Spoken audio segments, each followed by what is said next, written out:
থানকুনি পাতা, hydrocotyle asiatica, Indian পেনিওয়ার্টও বলা হয়।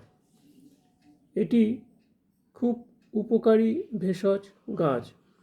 এতে থাকা ভিটামিন সি রোগ প্রতিরোধ ক্ষমতা বাড়াতে সাহায্য করে। পেটের আমাশয় ও অন্যান্য পেটের সমস্যায়ও কার্যকরী। স্কিনের সমস্যায় উপকারী। বরিকের ম্যাটেরিয়া মেডিকা বলছে, has considerable reputation in leprosy and lupus when there is no ulceration। অর্থাৎ লেপ্রোসি, যেটা মাইকোব্যাকটেরিয়াম লেপ্রি নামক এক ব্যাকটেরিয়া দ্বারা হয় রোগটা, স্কিনের রোগ, বাংলায় বলে কুষ্ঠরোগ, ক্ষতবিহীন কুষ্ঠরোগে উপকারী। আর লুপাস একটা অটোইমিউন রোগ, যেখানে শরীরের জয়েন্ট, ত্বক ইত্যাদি ক্ষতিগ্রস্ত হয়। ভেরি কপিয়াস পার্সপিরেশন, পেজ নাম্বার 334, অর্থাৎ যাদের প্রচুর ঘাম হয়, বরিকের ম্যাটেরিয়া মেডিকা 334 নম্বর পাতায় বলছে, তাদের ক্ষেত্রে উপকারী।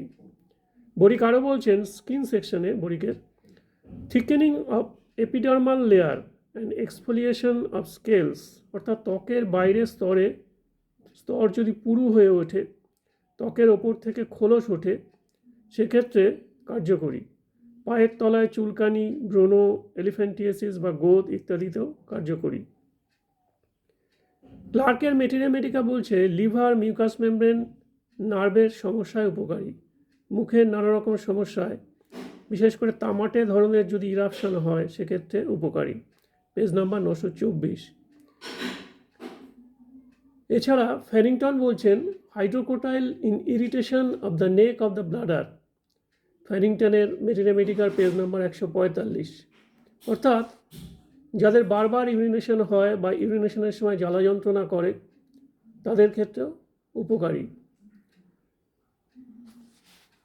এছাড়াও ফ্যারিংটন বলছেন hydrocotyle has eczema with skin thick and scaly but less burning than in arsenic, page number 560। যাদের ক্ষেত্রে এরকম স্কিনের ওপরটা পুরু হয়ে ওঠে, স্কেল বা খোলস ওঠে, কিন্তু জ্বালা যন্ত্রণাটা আর্সেনিকের তুলনায় কম। এর পাতা চিবিয়ে খাওয়া যায় বা এর মাদার টিংচারও পাওয়া যায়, সেগুলো কিনেও খাওয়া যেতে পারে। তবে আমার মতে ফ্রেশ পাতা পাওয়া গেলে সেটা চিবিয়ে খাওয়াই ভালো। ভালো থাকুন, সুস্থ থাকুন। বিষয়টি এডুকেশন পারপাসে জানালাম, এটা কোনো মেডিকেল অ্যাডভাইসের বিকল্প নয়।